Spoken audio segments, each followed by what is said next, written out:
Bonsoir à tous. Soir d'info, seconde partie, qui reçoit Monsieur Mbagnick Diop. Il est le président du MEDES, le mouvement des entreprises du Sénégal. Vous le savez, il a initié le forum du premier emploi, 22e édition, qui démarre demain jusqu'à après-demain. Monsieur Mbagnick Diop, bonsoir et merci d'avoir répondu à notre invitation. Bonsoir Binta. Alors, je le disais tantôt, le forum du premier emploi. Déjà, d'où est-ce que vous est venue l'idée de ce forum? Oui, il y a 22 ans de cela, j'avais constaté que je recevais énormément de CV de jeunes diplômés. Je me disais qu'il y a un problème quelque part parce que des jeunes aussi diplômés et qui n'arrivent pas à trouver un boulot. Et en réfléchissant, je dis, attends, je vais créer un cadre où ils vont pouvoir rencontrer les chefs d'entreprise parce que ce n'est pas du tout évident pour un jeune ou une jeune diplômée de rencontrer des grands patrons. Donc, d'où l'idée du forum, mais surtout le premier emploi, parce qu'il est important le premier emploi. Et on a fait la première édition il y a longtemps, il y a 22 ans, à l'époque, à la porte du millénaire. On a évolué vers la maison d'Outasek. Je pense même que vous avez couvert, vous étiez jeune reporter, c'est ce que je disais à ma Fatou aussi tout de suite. Hein, lorsque je l'ai connu, il était jeune reporter et tout. Et puis le forum a évolué jusqu'à aujourd'hui. On est au King Fahd. On reçoit plusieurs milliers de jeunes qui viennent des 15 régions du Sénégal. Et notre fierté, c'est d'avoir conceptualisé et matérialisé ce forum du premier emploi qui a permis aujourd'hui à des milliers de jeunes qui ne sont plus jeunes, parce que depuis 20 ans, 22 ans, et qui occupent des postes des stations prestigieuses aussi bien au Sénégal qu'à l'international. Oui, alors 22 ans, c'est aujourd'hui à l'heure du bilan. Vous êtes satisfait ou un peu déçu?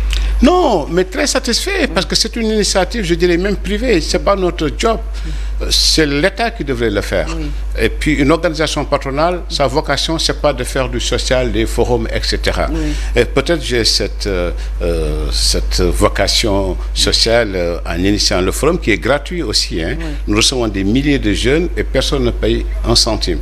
Et aujourd'hui, je suis fier et je me réjouis d'avoir conceptualisé ce forum qui est devenu national. C'est le plus grand rassemblement de jeunes en quête d'une première expérience professionnelle. Donc le bilan, il est hyper positif parce que lorsque je revois certaines personnalités ou certains jeunes, il y a 18 ans, 15 ans, 16 ans, ils étaient des forumistes. Et puis il y en a certains quand même qui aujourd'hui viennent au forum pour témoigner, pour dire aux jeunes, moi j'étais là il y a 10 ans, il y a 14 ans, aujourd'hui je suis directeur de banque, aujourd'hui je suis directeur de cabinet, aujourd'hui, bon, il y en a certains qui sont ministres et tout, mais c'est comme ça, il y en a d'autres qui sont à l'international, à la Banque mondiale, au FMI et tout. Donc on ne peut que se réjouir parce que pour moi, je pense que tendre la main à ceux qui sont derrière, qui n'ont aucune perspective, parce qu'en réalité c'est ça. Les jeunes que vous verrez demain, vous verrez à la télé, parce que la TFM sera là, vous verrez des milliers de jeunes, mais la plupart sont issus de familles très modestes. Et puis ils viennent des 15 régions du Sénégal, ils sont entièrement pris en charge par le MEDES 100%. C'est du social, c'est du pur social, le forum du premier emploi.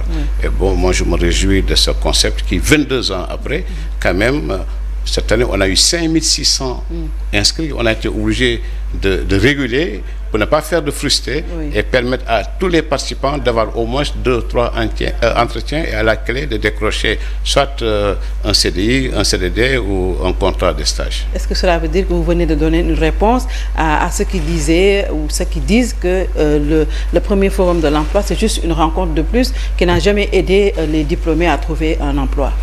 Ah bon, peut-être ça se disait il y a 20 ans, il disait même plus, parce qu'il disait que le président Mbagnick, sûrement il veut faire de la politique et puis il veut capter les jeunes. C'est ce qui se disait en 2000. Mais 22 ans après, je suis toujours là, je ne fais pas de politique. Je suis à la périphérie, mais je reste un chef d'entreprise et je reste un homme d'action, ce qui explique que, tu sais, en Wolof, entre guillemets, mënoo di nax nit ñaari at ñett juróom fukk at juróom ñaar fukki at c'est pas possible, c'est pas possible.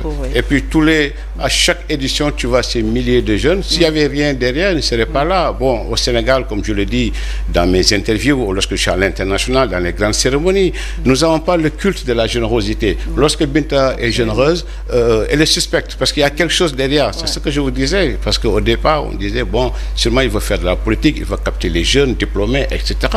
J'en fais pas, je ne connais pas ces jeunes, je ne connais pas leurs parents, je les aide uniquement, ils sont diplômés, ils restent à la maison, ils n'ont aucune perspective, ils ne connaissent pas des personnalités qui pourraient éventuellement les aider à s'insérer. Donc le forum, en dehors des rencontres B2B, c'est une rencontre formidable. Il y a des ateliers thématiques, il y a des créations d'emplois sur 48 heures, parce que l'APEX est là. Binta arrive, elle est jeune diplômée, mais elle veut se lancer dans l'auto-entrepreneuriat. Vous créez votre entreprise demain sur place avec l'APEX. Lendemain, vous avez votre NINEA, votre registre de commerce. Et puis, il y a les grandes banques qui sont là-bas. Les banques, j'ai des conventions avec. Vous pouvez ouvrir un compte avec 0 francs. Donc, en 48 heures, celui ou celle qui veut se lancer, non seulement a son entreprise créée, a un compte bancaire sans pourtant débourser un centime. Donc c'est un tout le forum, c'est pas que les B2B. Mais bon, les journalistes ont l'habitude, la première question qu'ils posent à la fin de la cérémonie officielle: Monsieur le Président, pouvez-vous nous faire le bilan des 15 ans, des 20 ans? Et chaque fois, ma réponse est catégorique. Je ne suis pas là pour faire de l'arithmétique. Vous avez la chance d'avoir du boulot et de tendre votre micro. Ceux qui sont dans les salles ou dans la salle sont beaucoup plus diplômés que vous et n'ont pas eu l'opportunité ou la chance comme vous de bosser. Donc moi, j'aide ces jeunes-là à avoir du boulot que d'être là à faire de l'arithmétique. Le mérite que nous avons, c'est de sélectionner. C'est énorme. Vous ne pouvez même pas imaginer la logistique qui est derrière. Des jeunes qui viennent de Koungheul, de Fatick, de Vélingara, de Kolda, de partout, de Matam, de Podor. Vous les ramenez à Dakar, vous les prenez en charge, vous les amenez au King Fahd, là où tout se passe, pour les faire rêver.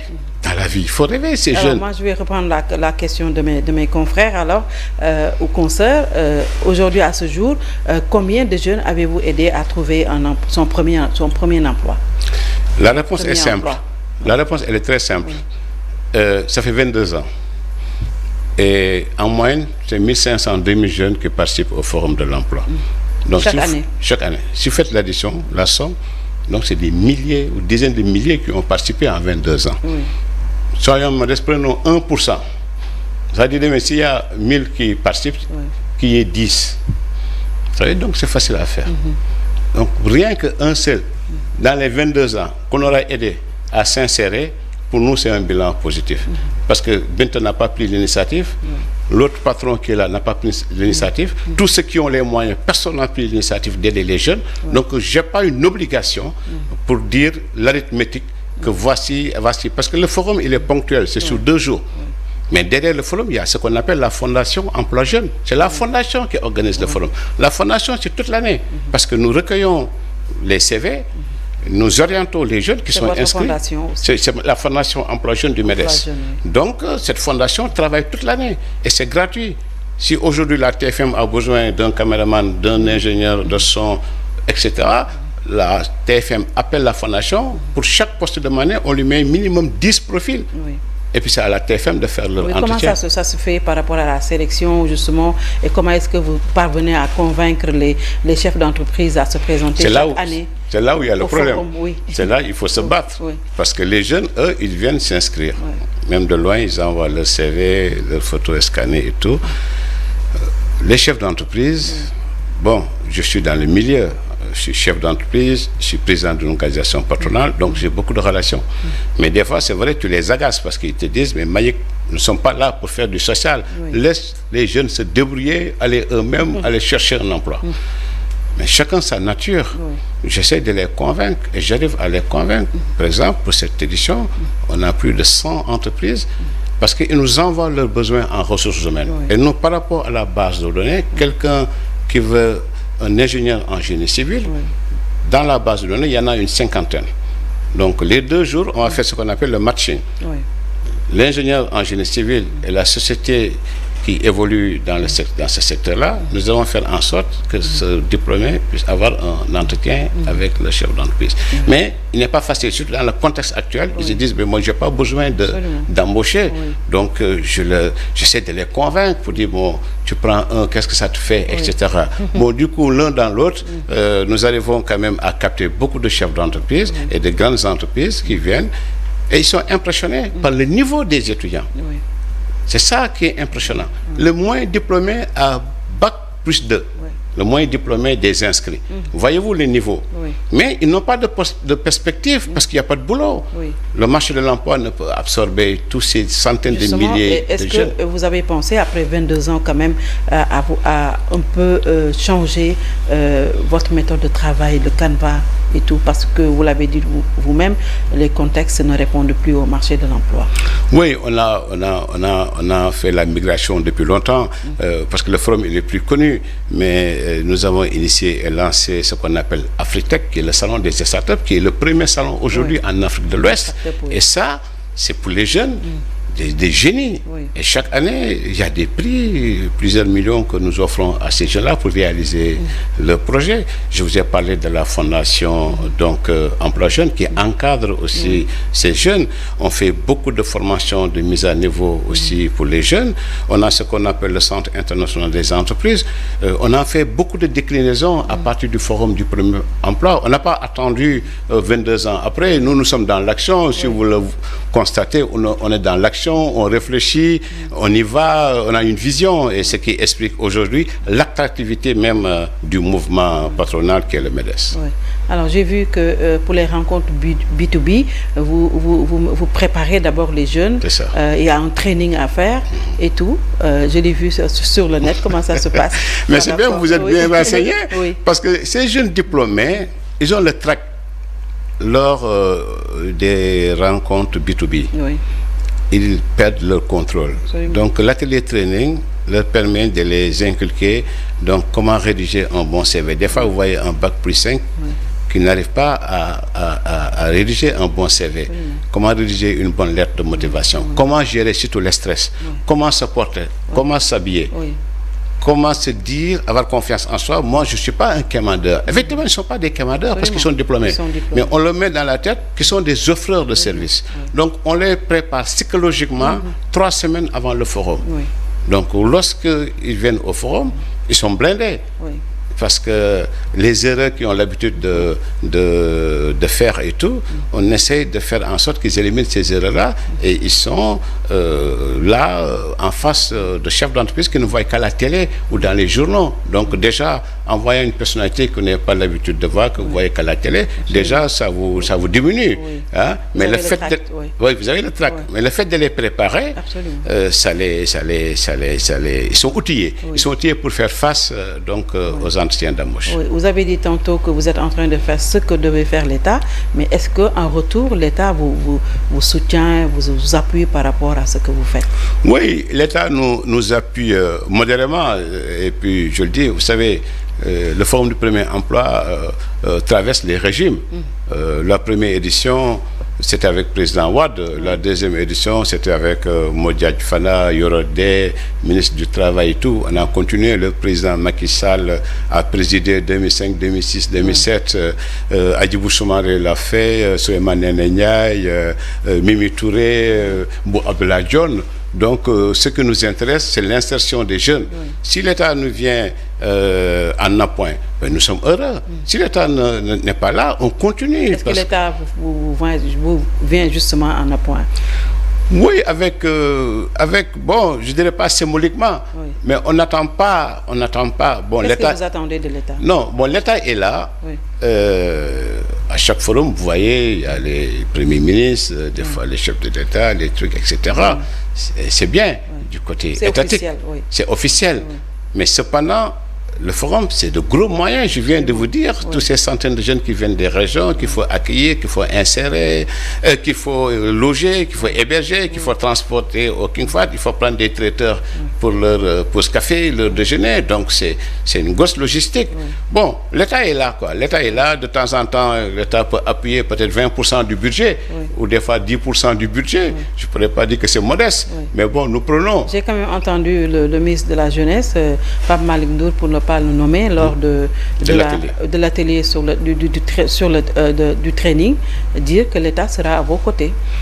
Oui, bon, oui, que ce soit lui ou notre ministre. Oui, bon, mais bon. Vous attendez toujours? On attend toujours, Mais on n'attend en réalité pas, quoi. Nous, c'est un rouleau compresseur, c'est une machine, on déroule, quoi. Si l'État vient se greffer sur ce que nous faisons, on applaudit. Si l'État ne vient pas, on le fera. Tout est fin prêt. Et on n'a pas encore vu l'État, mais tout est fin prêt. Les jeunes sont là, à Dakar, les hôtels sont payés, les traiteurs sont payés, les déjeuners sont payés, les communicants sont payés, tout est pris en charge. Maintenant, si l'État vient en appoint, mais c'est une très bonne chose. Et je mets au défi le Premier ministre qui m'a appelé tout à l'heure avant de venir pour me dire, mais Mbagnick, la primature va te soutenir. Je dis, ok, bingo, mais qu'il soit là ou pas. C'est demain ou après-demain. C'est demain. Donc, lorsque vous aidez quelqu'un, c'est bien avant. Oui. C'est dans la préparation, oui. Voyez-vous. Oui. Mais cependant, bon, si l'État est là, l'État est là. Mais l'État sera là demain, physiquement, pour la cérémonie officielle d'ouverture. Mais financièrement, bon, si l'État est là, tant mieux. Si l'État n'est pas là, on déroule. Oui. De toute façon, vous en êtes à la 22e édition. Oui, justement. Vous n'avez pas attendu peut-être que l'État vous accompagne. Et Inch'Allah, si Dieu nous prête vie, bonne santé, nous ferons la 23e, la 24e, la 25e. Et ces jeunes-là qui sont devenus des personnalités, ils viennent témoigner ça qui me fait plaisir pour dire à ces jeunes-là, ne vous découragez pas. Nous, on était à votre place il y a 10 ans, il y a 15 ans, il y a 20 ans. Et aujourd'hui, nous occupons des stations prestigieuses. Et c'est ça qui est important. Ou bien croiser des jeunes qui ne sont plus jeunes dans les avions, à Paris, à New York, à Washington, à Genève, qui vous disent, mais président, merci, vous ne me connaissez pas, mais j'étais forumiste en 2002 ou forumiste en 2003. Aujourd'hui, je suis là ou là. Pour moi, c'est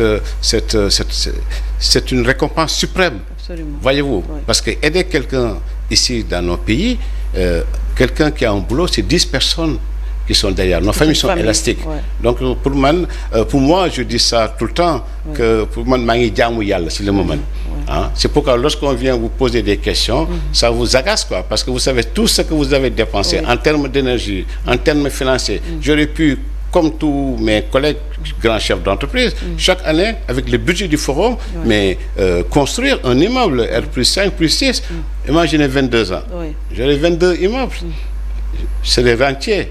Je ne ferai plus rien. J'attends les loyers. Mais je suis un homme d'action et un homme de conviction. Ce que je fais, quand même, j'ai entendu des gens dire également que vous vous êtes beaucoup enrichi par rapport à tout ça, par rapport au forum, par rapport également à la soirée. Je pense que c'est les African Leadership Awards et les corridors. Que vous êtes beaucoup enrichi, que juste, c'est juste. Je vais vous dire une chose. J'ai un groupe de communication. J'ai contribué à ce groupe de communication. Youssounou est un ami de très longue date. J'ai plus de 169 employés. J'attends pas le forum ou les courriers ou autre chose pour exister. C'est Dieu qui a fait de moi ce que je suis. Et moi, je n'écoute pas, je ne lis pas. Parce qu'on est à la télé, sinon si on était en privé, j'aurais utilisé un autre mot. Mais moi, je fonce. Je fonce, je ne regarde pas, je n'écoute pas. Tu sais, ceux qui font rien, ceux qui n'ont jamais rien fait dans leur vie, sont toujours prompts à critiquer. Et c'est ce que je te disais tantôt en parlant de générosité. Parce qu'il faut avoir le culte aussi de l'excellence. Lorsque quelqu'un performe, il faut le soutenir, il faut l'encourager, il faut le féliciter. Mais on est toujours en train de voir. Mais si même je me suis enrichi, disons même par le forum, c'est le travail. C'est des milliers de personnes que tu accueilles, que tu gères. La cérémonie des corridors, c'est de la générosité, c'est les conceptualiser aussi. On est à la 18e édition. C'est distinguer, justement, c'est faire preuve de générosité. Si aujourd'hui, Binta est la meilleure des journalistes, mais distinguer Binta, montrer Binta que c'est la meilleure des journalistes, mais c'est encore créer des émulations derrière, qui vont dire, moi, je veux être Binta. Mais c'est ça l'esprit. Mais lorsqu'on va essayer de voir, bon, peut-être il s'est enrichi et tout ça, bon, mais je n'ai pas attendu ça pour avoir près de 200 collaborateurs et que chaque mois ils sont payés et que la machine continue à tourner, avoir des bureaux à l'international, ce n'est pas le courrier ou le forum. Pourtant, les gens disent que pour avoir un corridor, il faut débourser beaucoup de millions. Oui, les gens disent ce qu'ils veulent. Lorsque vous voyez les Oscars, le Festival de Cannes, les Grammy Awards, mais c'est les producteurs qui les financent. Lorsque vous faites un tel événement, mais vous avez besoin de sponsors. Et lorsqu'une entreprise pense que sa visibilité, les Corées ou les African Leadership Awards vont lui permettre d'avoir une visibilité, et qu'il dit bon, moi je vais être sponsor, vous dites non, parce que les autres vont penser que vous avez payé. Mais c'est parce que c'est mal connaître aujourd'hui le monde. Vous voyez les Oscars, bientôt 100 ans. Mais les Oscars sont financés par les producteurs. Vous voyez les festivals de Cannes, vous voyez les Grammy Awards. Parce que moi, j'ai amené mes cérémonies à ces standards internationaux. Je suis à ça. Vous avez vu, novembre dernier, à New York. Je suis allé à Times Square. Je suis allé à l'hôtel le plus cher de New York pour faire la cérémonie. J'ai amené les Versace. Vous voyez que les sacs Versace ou les t-shirts Versace. Vous n'avez jamais vu Versace physiquement. On l'a vu à la télé lors de ma cérémonie. Lorsque vous ne faites pas les choses d'une façon professionnelle, vous pouvez faire être à ces niveaux-là. Bon, donc, mais ceux qui n'ont jamais bougé, qui sont là dans leur coin, derrière leur clavier, derrière leur truc, à raconter des conneries, moi je ne les écoute pas. Ça fait 20 ans, 22 ans, et tu es toujours devant. Lorsque tu es toujours devant, moi je n'écoute pas ceux qui sont derrière. Ils te tirent par le bas, ils te tirent dans les caniveaux, alors que toi tu es autre chose, tu as autre chose dans la tête, tu bouges, tu fonces, tu innoves, tu crées. Et c'est ça qui est important. Vous ne regardez pas derrière. Non, mais et puis je le conseille à tout le monde. Je l'ai dit la fois à New York, j'ai eu standing ovation alors qu'il y avait plus de 23 nationalités. Parce que je les ai dit qu'en Afrique, nous serons toujours les derniers de la classe. Le pourquoi? C'est parce que nous ne sommes pas généreux. Lorsqu'un compatriote africain est en train de faire des belles choses, vous voyez que tout le monde soit derrière, l'accompagner, l'encourager, le truc. Non. On va essayer de voir, bon, est-ce que c'est pas ça? Est-ce que c'est ça? On le tire, on le critique, on le truc. Et puis la personne, si elle n'est pas solide comme moi j'ai un mental d'acier. Vous voyez, sinon j'étais déjà par terre il y a longtemps. Hein? Vous allez être là à vous retourner, à répondre et tout ça. Celui que vous répondez, mais il est insignifiant. Tout ce qu'il a, c'est sa langue, sa bouche pour parler, pour polémiquer. Et moi, vous ne m'entendez pas. Tout à l'heure, je vous l'ai dit dans les coulisses. Vous dites, mais c'est la première fois que je vois qu'à la télé. Mais moi, je me considère, j'ai fait une émission à New York avec des confrères, consoeurs à vous. Je lui ai dit, moi, je me considère comme Birima. Je parle une fois dans l'année. La dernière fois que je suis là, c'était l'année dernière. On me voit à la télé que lorsque j'ai des cérémonies, des événements que je porte moi-même. Sinon, je ne suis pas à la télé. Je suis un homme de communication. J'ai une radio, j'ai un quotidien, j'ai maintenant une télé, j'ai un site, j'ai tout ce que j'ai des plateformes digitales. Mais pourquoi à chaque fois qu'on vous tend un micro, vous allez expliquer, lorsque vous voyez une caméra, vous allez expliquer, mais au final, personne ne vous écoute. Moi, je parle lorsque je dois dire quelque chose, lorsque j'ai un message à passer. Absolument, c'est important de parler quand on doit parler. Est-ce que c'est la méchanceté ou des choses du genre ont fait que aujourd'hui notre secteur privé national ne parle pas le même langage? La dislocation au niveau du secteur privé fait que l'État ne vous donne souvent pas, ne vous engage pas dans ces grands projets. Non, je vous entends des fois vous-même le dire, ou beaucoup de spécialistes, la disqualification, qui est le fait qu'il y ait beaucoup d'organisations et tout, mais c'est pluriel. Les gens sont libres. Demain, vous pouvez créer votre association ou votre organisation de femmes journalistes ou de femmes leaders. Moi, j'ai un bureau à Paris. Combien d'organisations patronales il y a en France? Personne ne dit que bon, parce qu'ils ne s'entendent pas et tout ça. Non, lorsque c'est important, on est ensemble. Il y a quelques jours, vous avez vu, on a sorti un communiqué qui a été initié pourtant pour le dernier des présidents du patronat, Pierre Goudiaby Atepa. J'étais à Paris, il m'a appelé, il m'a dit, mais la situation du pays aujourd'hui est difficile, il faut qu'on parle, il faut qu'on calme le jeu, il faut qu'on entende la voix du secteur privé.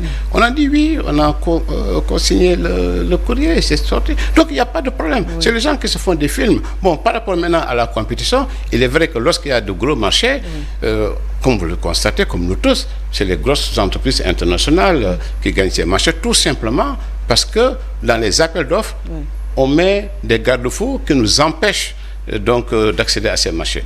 Vous avez entendu le président dire l'autre fois lors de Dakar 2 que le secteur privé africain devrait se mettre ensemble en consortium. Nous l'avons déjà commencé au Sénégal. On travaille en consortium. Lorsqu'il y a de gros marchés, on se met ensemble pour compétir. Donc je pense que c'est ça qui est le plus important. Mais le fait qu'il y ait plusieurs organisations patronales, c'est pluriel et puis c'est la liberté. Qu'est-ce qu'il faut pour justement avoir un secteur privé fort chez nous, ici au Sénégal? Mais il faut le soutien de l'État. Lorsque vous voyez Macron se déplacer, il y a au minimum 50, 60 patrons dans son avion. Abdoulaye Wade le faisait. Abdoulaye Wade le faisait, Bush le fait, Trump le faisait, tous les grands chefs d'État le font. Oui. Bon, ici, bon, dans l'année, peut-être, nous voyageons une fois ou deux fois avec le président, c'est tout. Oui. Mais regardez le Maroc. Oui. Lorsque le roi du Maroc se déplace, il y a 100 ou 200 chefs d'entreprise. Regardez aujourd'hui l'écosystème privé au Sénégal. Les Marocains sont dans les banques, dans les assurances, maintenant même dans l'immobilier.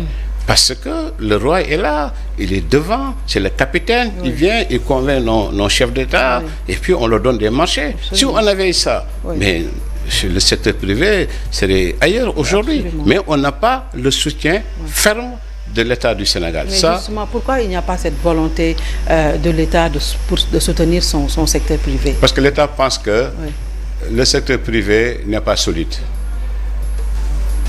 Ils vous disent, bon, vous, le secteur privé, vous parlez, vous allez dans la presse, vous tapez sur la table et tout. Lorsqu'il y a un marché de 5 milliards, pour sortir de 5 milliards, c'est tout un problème. Il faut vous relancer plusieurs fois pour sortir 5 milliards. Alors, des marchés de 100, 200 milliards, comment voulez-vous qu'on vous donne des marchés? C'est ça un peu l'argument de l'État. Alors que l'État devrait nous aider, nous soutenir, qu'on puisse accéder à des financements, des institutions, beaucoup d'institutions. Créer des champions économiques. Créer des champions, parce que c'est important. Comme cela s'est fait au Nigeria avec Dangote. C'est l'État qui le soutient. Voyez-vous, mais il y a 3 banques. De lui un champion économique. Il y a 3 ou 4 banques ici, sénégalaises, qui sont créées par des Nigériens. Absolument. Parce qu'ils ont été coachés, encadrés, financés. Et aujourd'hui, ils ont des champions.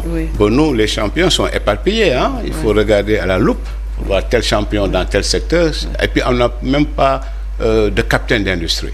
Voyez-vous, on en a peu.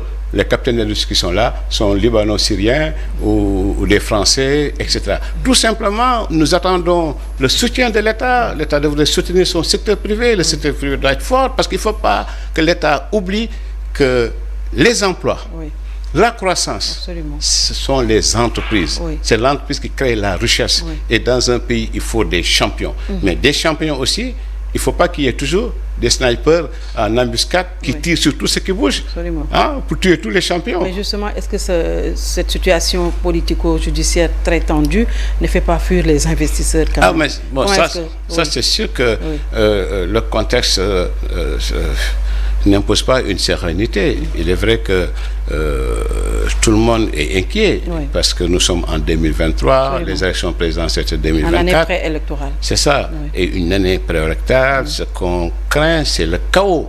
Parce que le chaos n'arrange personne. Donc c'est aux hommes politiques de se retenir. On est dans une démocratie. Chacun est libre de faire ce qu'il a envie de faire, de faire ses meetings, de faire ses marches, de faire tout ce qu'il veut. L'État aussi doit jouer son rôle régalien. Donc je pense que c'est ça la démocratie. Vous voyez la France cette semaine, il y a eu une première marche, moi j'étais là-bas, 1 million, la deuxième marche c'est presque 2 millions de personnes. Mais c'est comme ça la démocratie. Mais si au Sénégal, on ne parle que de politique, c'est 100% politique. Moi, je suis patron de presse aussi. Lorsqu'on fait la une avec l'économie... Vous êtes patron de Réumi. Oui. Lorsqu'on fait la une avec l'économie, on a une baisse de 60% de ventes. Lorsqu'on fait avec la politique... Non, c'est 90%. Voyez-vous, les Sénégalais eux-mêmes sont politiques. Absolument. Et c'est ça aujourd'hui le problème. Et bon, je pense qu'il y a un travail à faire sur tout le monde, sur tous les citoyens. Ce qui importe, c'est que nous avons besoin de la paix, nous avons besoin de sérénité, nous avons besoin de dialoguer, nous avons besoin de construire ce pays avec le pétrole et le gaz. Je pense que nous sommes dans une dynamique de croissance. Il faut essayer de sécuriser cela et qu'on soit ensemble, se dire que nous sommes tous des Sénégalais et l'essentiel c'est le Sénégal. Et à demain et après-demain pour le premier forum de l'emploi, la 22e édition. Justement, c'est ça, hein, la 22e édition. Hein, nous invitons tout le monde. Et puis surtout je prie pour ces milliers de jeunes à décrocher leur première expérience professionnelle. C'est ça qui est le plus important. Hein. En tout cas, nous les mettons dans un cadre idéal pour pouvoir décrocher leur première expérience professionnelle. C'est ce qui est important. Et ce que nous faisons est constant. 22 ans, c'est pas 22 mois, c'est pas 22 semaines. c'est 22 ans quand même de constance, de réalisation, et je pense que le concept du forum est pérenne. Merci beaucoup. C'est moi qui vous remercie. Je rappelle que vous êtes le président du MEDES, le Mouvement des entreprises du Sénégal, initiateur du premier forum de l'emploi, 22e édition, à partir de demain jusqu'au 8.